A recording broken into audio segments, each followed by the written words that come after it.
வணக்கம். இன்றைக்கு பத்மாசனம் செய்வதால் உடலிற்கு கிடைக்கும் எண்ணற்ற நன்மைகளை பற்றி பார்க்கலாம். யோகாசனங்களில் மிக முக்கியமானதும் முதன்மையாகவும் விளங்கக்கூடிய ஆசனம்தான் பத்மாசனம். பத்மம் என்றால் தாமரையை குறிக்கும். தாமரை வடிவில் அமர்வதால் தான் இது பத்மாசனம், கமலாசனம் என்று அழைக்கப்படுகிறது. பத்மாசனத்தை காலை மாலை வெறும் வயிற்றில் செய்வது நல்லது. இந்த ஆசனத்தை எப்படி செய்வது, அதன் நன்மைகள் என்ன என்று அடுத்து பார்க்கலாம். இதுவரை நமது அஸ்வம் தமிழ் ஹெல்த் சேனலை சப்ஸ்கிரைப் செய்யாதவர்கள் இப்போது சப்ஸ்கிரைப் செய்துவிட்டு பக்கத்தில் இருக்கும் பெல் பட்டனையும் கிளிக் பண்ணிருங்க. இது போன்ற புதிய பதிவுகள் உடனுக்குடன் வந்து சேரும். பத்மாசனம் செய்யும் முறை: ஒரு தரை விரிப்பின் மீது நிமிர்ந்து அமர்ந்து கொண்டு வலது பாதத்தை இடது தொடையின் மேலும் இடது பாதத்தை வலது தொடையின் மேலும் படும்படியாக அமர வேண்டும். இரண்டு குதிங்கால்களும் அடிவயிற்றை ஒட்டியவாறு இருக்க வேண்டும். அடிப்பாதங்கள் மேல் நோக்கி பார்த்தவாறு இருக்க வேண்டும். முழங்கால்கள் தரையில் படும்படி நேராக நிமிர்ந்து உட்காருவது முக்கியம். அமரும் பொழுது வடக்கு அல்லது கிழக்கு திசை நோக்கி அமர்வது நல்லது. பிறகு கையின் கட்டை விரலின் நுனியானது ஆள்காட்டி விரலின் நுனியை தொட்டவாறு சின்முத்திரையில் இருக்க வேண்டும். கண்களை மூடிக்கொண்டு நமது எண்ணங்களை ஒருமுகப்படுத்தியவாறு படத்தில் காட்டியபடி அமர்ந்து கொள்ள வேண்டும். நன்கு மூச்சை மெதுவாக உள்ளிழுத்து வெளிவிட்டு இயல்பு நிலையில் சுவாசமானது இருக்க வேண்டும்.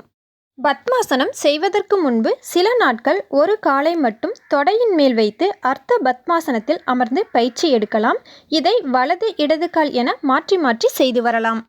இந்த பத்மாசனம் செய்ய தொடங்கும் பொழுது முதலில் கால்களை மடக்கி உட்காருவது என்பது சற்று சிரமமாக இருக்கும். அதனால் முதலில் ஒரு சில நொடிகள் இதை செய்ய தொடங்கலாம்.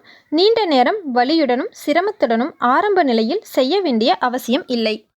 பத்மாசனத்தை ஆரம்ப நிலையில் செய்யும் பொழுது எவ்வளவு நேரம் இதில் அமர முடிகிறதோ அந்த அளவிற்கு அமர்ந்து படிப்படியாக நேரத்தை அதிகப்படுத்தலாம்.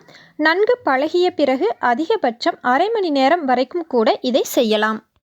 இவ்வாறு இந்த பத்மாசனத்தை செய்து வந்தால் கிடைக்கும் முக்கியமான 8 நன்மைகளை பற்றி அடுத்து பார்க்கலாம். 1. பத்மாசனம் செய்வதால் மூளைப்பகுதிக்கு இரத்த ஓட்டம் அதிகரிப்பதால் மூளை செயல்திறன் அதிகரிக்கிறது. மன அழுத்தம், பதட்டம், கோபம், எதிர்மறை எண்ணங்கள் போன்றவை படிப்படியாக குறைந்து மன நிம்மதியை அதிகரிக்க உதவுகிறது. நேர்மறை எண்ணங்களையும் உடல் ஆற்றலையும் அதிகரிக்க செய்கிறது.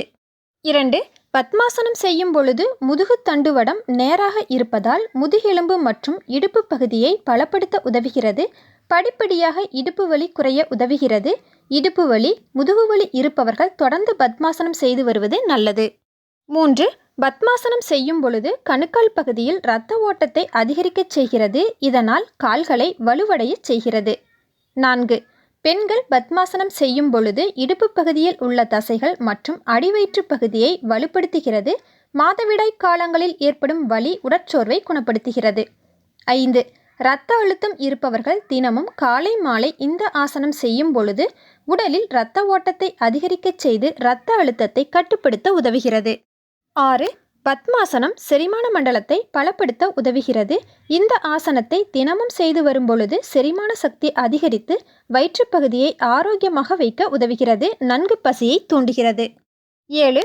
சிறுவர்கள் இந்த ஆசனத்தை செய்து வந்தால் மூளை செயல்பாடு அதிகரிக்கும். நரம்பு மண்டலம் பலமடைய உதவும்.